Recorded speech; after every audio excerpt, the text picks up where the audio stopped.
आज हम जानने वाले हैं कि रोटेटर कफ यानी कि शोल्डर का जो लिगामेंट होता है, जो स्नायु होता है, वो ब्रेक कैसे होता है। कई बार हम सोचते हैं कि ज्यादा वजन उठाने से हमारे स्नायु वीक होते हैं, कि गादी का खिंच जाना, लिगामेंट का टूट जाना, ये सब हम सोचते हैं कि ये सब फिजिकल बीमारी है। यानी कि हमें इसका कारण यह मालूम पड़ता है कि मैंने ज्यादा वजन उठा लिया है तो हुआ है। पर आपने देखा होगा कि मजदूर लोग हैं वो कितना वजन उठाते हैं, स्पोर्ट्स के लोग हैं, रेसलर्स है और कबड्डी के प्लेयर है और कई सारे ऐसे वर्कर भी है कि जिनको लोड ज्यादा लेना पड़ता है पर उसके लिगामेंट को कभी कुछ नहीं होता। पर जो हाउस वाइफ है उसको उतना काम नहीं है तो उसका लिगामेंट क्यों ब्रेक हो जाता है, उसका स्नायु क्यों कम पड़ता है, उसको संधिवा, गठिया, ये सब बीमारी क्यों होती है। तो आज हम ये बीमारी के कारण के मूल तक जाने की कोशिश करेंगे कि हमें ऊपर ऊपर से तो मानो यूं लगता है कि ये लिगामेंट ब्रेक हुआ है तो फिर उसका रीजन फिजिकल ही है, माने कोई मैकेनिकल, मैंने वजन उठा लिया, सोने में बदलाव आया कि और मैंने मान लो मोच आ गई, ऐसा कुछ लगता है पर ऐसा नहीं होता। तो अब उसका कारण को हम समझने की कोशिश करेंगे। और आज मेरे क्लिनिक में जो पेशेंट आते हैं उसका जो एक केस है रोटेटर कफ टेयर, यानी कि जो शोल्डर का जो लिगामेंट रहता है, आप यहाँ पे देख सकते हैं ये हमारा हाथ की हड्डी है और ये शोल्डर की। तो एक लिगामेंट जो हमारी हाथ की मूवमेंट को जो ऊपर लेके जाता है वो लिगामेंट का ब्रेक हो जाना, यानी कि उसका टूट जाना, ये लिगामेंट को कहते हैं सुप्रास्पाइनेटस लिगामेंट। तो हमें उसका कोज तक जाना है कि उसका मूल क्या है।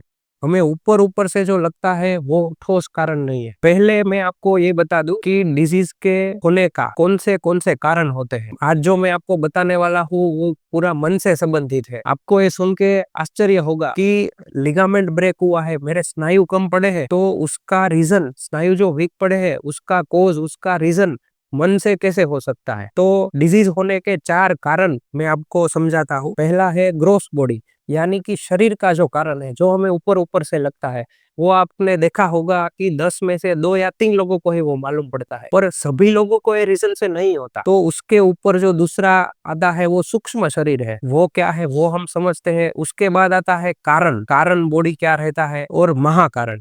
ये सारा रीजन हम आज समझने की कोशिश करेंगे। रोटेटर कफ का पहले हम इस्तेमाल, उसका यूज क्या है शरीर में, कि शोल्डर की मूवमेंट यहाँ से जब ऊपर जाती है तो सारा जो मसल जो सपोर्ट करता है वो है सुप्रास्पाइनेटस लिगामेंट, उसके ऊपर सारा वजन रहता है। उसको पहले हम मन से जोड़ने की कोशिश करते हैं कि शोल्डर का काम क्या है। शोल्डर का काम हम बोलते हैं ना कि जवाबदारी लेना, उसके कंधे पे ज्यादा बोझ है, ऐसा एक रीजन है। तो हमारे एक पेशेंट से समझने की कोशिश करते हैं। एक फीमेल पेशेंट थी, उसको रोटेटर कफ टेयर हो गया था, कंप्लीट टेयर, उसका हाथ यहाँ तक ही जाता था। अब उसको आगे नहीं जाता था क्योंकि लिगामेंट ब्रेक हो गया था। वो सिंपल हाउसवाइफ थे। तो उसका हम कोजल, मेटाकोजल, कारण, महाकारण, सूक्ष्म कारण क्या है, ऊपर ऊपर से आपको अलग रीजन लगेगा, पर अंदर सूक्ष्म लेवल तक हम जानने की कोशिश करते हैं कि उसका रीजन क्या है। तो ये जो केस है वो 48 ईयर की महिला का केस है। उसको रोटेटर कफ कंप्लीट टेयर हो चुका था, यानी कि अब ऑपरेशन के बगैर उसको अब जोड़ नहीं पाते। और हमारी ट्रीटमेंट के बाद उन्होंने 30 या सिर्फ 40 दिनों में पूरी हाथ की मूवमेंट वापस आ गई। तो हमने क्या क्या सोचा, उसमें क्या ठीक किया, वो मैं आपको समझाता हूँ। उसकी पहली हम स्टोरी पहले हम समझ लेते हैं। उसको अभी मानसिक लेवल पे कोज क्या था, हमें ऐसा कोज ढूंढना है जो कंधे पे जवाबदारी बताए। तो हमने उसको डायरेक्ट पूछा डायरेक्टली कि आपको, आपके कंधे पे अभी कौन सी जवाबदारी है, आपको क्या प्रेशर मालूम पड़ता है, जो आपको उठाना पड़ता है, वो आपका बोझ है, वो थोड़ा बताओ। तो फिर उन्होंने मुझे एक लाइफ की इवेंट बताई। लाइफ इवेंट ऐसी थी कि उसके बच्चे का मैरिज बाकी था, तो उसकी शादी के लिए उसको, उसके ऊपर ज्यादा बोझ था। बच्चा शादी के लिए मना कर रहा था, पर जो शादी नहीं हो रही थी इसके लिए वो सोच रही थी कि अब समाज में मैं क्या मुंह दिखाऊं, अब आगे क्या होगा। तो उसका पूरा बोझ उसके सर पर था। उसको ऐसा फील हो रहा था कि तू अगर शादी कर ले तो मैं इससे छूट जाऊं। ध्यान से समझना इस बात को कि कौन सा बोझ था उनके ऊपर। ये जो बोझ था बच्चे को, मैरिज को लेकर, उससे वो छूटना चाहती थी। शादी नहीं हो रही थी वो तो ठीक है, पर जो रॉन्ग परसेप्शन, जो गलत माहिती ब्रेन को भेजी कि अब इससे मुझे छूटना है, ये मुझे मेरे कंधों पे बोझ की तरह है। तो ये जो जवाबदारी उसको जो महसूस हुई, उसे उसे जो फील हुआ वो कॉन्स्टेंट कई दिनों तक हुआ, इसी वजह से वो सो नहीं पाती थी। नहीं सोने के कई सारे रीजन होते हैं, पर उसको सिर्फ यही डर सताया रहता था कि कब शादी होगी, कब होगी, अगर हो जाए तो मैं इससे छूट जाऊं, ये जवाबदारी से बच जाऊं। तो वो ये जवाबदारी से बचना चाहती थी। मैंने आपको जैसे बताया ना कि कंधा जवाबदारी उठाने के लिए है, तो फिर उसका पूरा जवाबदारी से वो छूटना चाहती है। तो ये रॉन्ग इन्फॉर्मेशन है कि बच्चे की शादी होना हो उसकी जवाबदारी है ना, पेरेंट्स की, पर वो उससे छूटना चाहती है, उतनी छूटना चाहती है कि उन्होंने अपना लिगामेंट ब्रेक कर दिया। ये रॉन्ग इन्फॉर्मेशन तोड़ने के लिए होम्योपैथी में वेपन्स रहते हैं, यानी कि हमारे पास ऐसे हथियार है जो ये रॉन्ग इन्फॉर्मेशन, ये न्यूरॉन्स को, ये जो उसको डायलेमा हुआ है, जो डिल्यूजन हुआ है, उसको हम तोड़ सकते हैं। तो हमें ऐसा क्वेश्चन होता होगा कि क्या ये जवाबदारी या ये बोझ से जवाबदारी और ये जो बच्चे की शादी को लेकर जो बोझ है उसको लेकर शोल्डर का लिगामेंट टेयर हो सकता है? तो बिल्कुल हो सकता है, क्योंकि मेंटल लेवल पर उन्होंने कॉन्स्टेंट माइंड में यही चलाया है कि जवाबदारी ज्यादा है, ज्यादा है, ज्यादा है, ऐसा 24/7 चलाया। और ये जो मन की बात है, ये कारण शरीर है, ये इसका कारण है बीमारी के पीछे का, उसको हम कोजल बॉडी बोलते हैं होम्योपैथी में, कोजल रीजन की जो डिजीज करता है। अब हमें मालूम तो पड़ गया कि ये जवाबदारी है, ये कंधे पे बोझ है बच्चे को शादी को लेकर, वो ही इसका कारण है। पर इसे तोड़ना कैसे है वो अब हम समझते हैं। तो होम्योपैथी में हमने रेफरेंस ढूंढना चालू किया कि जिसको रिस्पॉन्सिबिलिटी ज्यादा महसूस होती हो, रिस्पॉन्सिबिलिटी ज्यादा लगती हो और वो लिगामेंट को ब्रेक कर सके, ऐसे रेफरेंस होम्योपैथी में पहले से रहते हैं। जवाबदारी और एक हमें जो माहिती मिली वो है जो जवाबदारी से छूटना चाहते हैं तो उसका चिल्ड्रन फ्लाइज होना चाहते हैं, फ्लाइज अवे, माने वो बच्चों की जवाबदारी लेने से भागते हैं, मानो वो बच्चे की जवाबदारी लेने से भागते हैं, उसको वो बोझ लगते हैं। तो ऐसी हमने एक मेडिसिन पसंद की, उसका नाम है lycopodium clavatum. Lycopodium clavatum medicine हमने सिलेक्ट की और इस मेडिसिन से क्या हुआ वो मैं आपको अब दिखाता हूँ। लाइकोपोडियम मेडिसिन देने से ये ठीक कैसे हो सकता है? तो होम्योपैथिक मेडिसिन जो है वो कारण बॉडी और महाकारण बॉडी पे वर्क करती है, शरीर उसके बाद में आता है। कॉन्स्टेंट ब्रेन से न्यूरॉन्स का मैसेज जाता होगा कि जवाबदारी ज्यादा है, कंधे पे बोझ है, जवाबदारी ज्यादा है, कंधे पे बोझ है। तो अभी ये तोड़ना है, तो ऐसे तोड़ने के लिए हमने मेडिसिन सिलेक्ट की है लाइकोपोडियम। तो लाइकोपोडियम आपने देखा होगा कि होम्योपैथी की सारी मेडिसिन एक ही जैसी मालूम पड़ती, तो इसमें ऐसा क्या है कि वो काम करती है? तो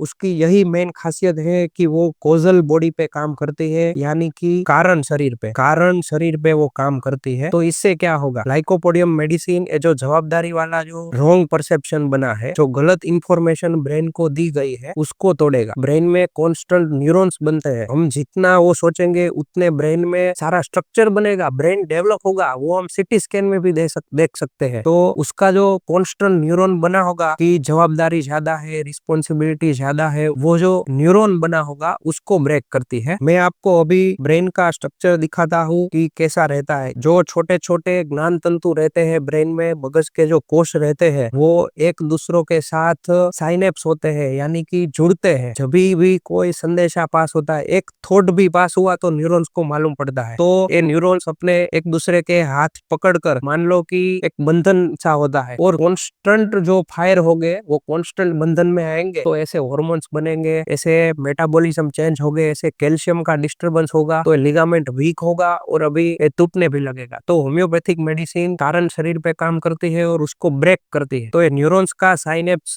सारे न्यूरॉन्स का साइनेप्स ब्रेन में टूट जाएगा, ये मेडिसिन की वजह से होगा। और उसके बाद नए जो सिचुएशन को ऐसे देखने लगेगी कि ये मेरा बोझ नहीं है, ये मेरी जवाबदारी है। और फिर जैसे जैसे न्यूरॉन्स नहीं बनेंगे, जैसे जैसे वो थॉट नहीं आएंगे, वो डिल्यूजन से बाहर आ जाएगी। तो जैसे जैसे ये थॉट कम हो जाएंगे, वो सब सबकॉन्शियस में प्रोसेस चलती है। मेडिसिन जाने के बाद हम खुद और पेशेंट खुद भी अवेयर नहीं रहता कि ये क्या हो रहा है, पर उसके ब्रेन में सबकॉन्शियस में जो संदेशा भेज दिया है, मान लो कि लिखना है, तो सपोज एक क लिखा मैंने, ए फॉर एप्पल लिखा, तो ये लिखना ऐसा है, वो मैं बचपन में आज से 20 साल पहले मेरे ब्रेन को सिखाया गया है कि ये ऐसे लिखते हैं। ऐसे ही तरह जो ब्रेन को सिखाया गया है कि ये जवाबदारी ज्यादा है, ज्यादा है, ज्यादा है, वो 24/7 चला था, इसलिए ये बीमारी के रूप में प्रकट हुआ। तो फिर अगर एक बार ये टूट जाएगा, ये न्यूरॉन्स ब्रेक हो जाएंगे, तो आगे नए हार्मोन बनेंगे और जो नॉर्मल प्रोसेस थी वो करने लगेंगे। बॉडी जो खराब केमिकल बनाती थी, जो लिगामेंट को ब्रेक करते हैं, वो मेटाबॉलिज्म करेक्ट होगा और यहाँ से सब टूटेगा तो ही ये फिजिकल लेवल पे हीलिंग आना चालू होगा। इसीलिए 30 से 40 दिनों में ये रिकवरी हुई और इसका हाथ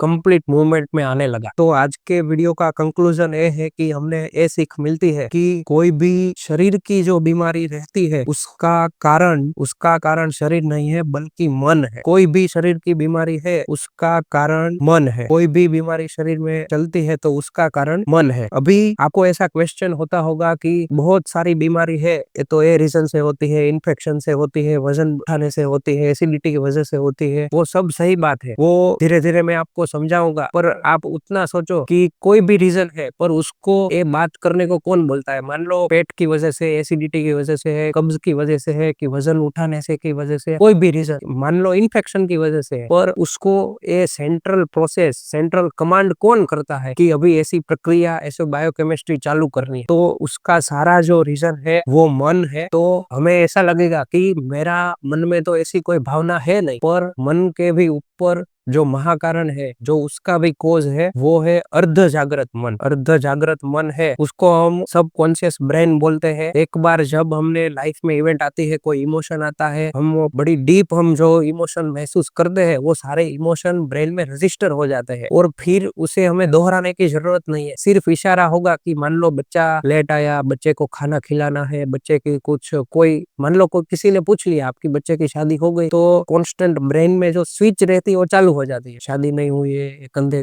पर जवाबदारी है, बोझ है, कब होगा कब होगा, तो सिर्फ एक स्विच पड़ेगी और ये साइकिल शुरू हो जाएगी और उसको मालूम भी नहीं पड़ेगा कि वो कब अपना खभा खो देगी। तो दोस्तों, आप भी अगर आपको भी कोई बीमारी है और उसका आप कोई रीजन या शरीर पर नहीं बल्कि आप उसको अगर मन में सोच रहे हैं या अर्ध जागृत मन में, तो आप बिल्कुल मुझे पूछ सकते हैं। मैं ज्यादा से ज्यादा ट्राई करूंगा कि आपके जवाब को मैं फुलफिल कर सकूं और आपको साइंटिफिक वे में समझा सकूं कि ब्रेन का क्या रोल है, ब्रेन से ऊपर मन और मन से ऊपर अर्ध जागृत मन का इसमें क्या रोल है। Thank you so much for completing this video. अगर आपको ऐसे और भी रीजन चाहिए तो मुझे आप क्वेश्चन में कमेंट बॉक्स में पूछ सकते हैं। मैं पूरा ऐसे केस स्टडी दिखा के ही आपको समझाने की कोशिश करूंगा। Thank you so much once again. Thank you.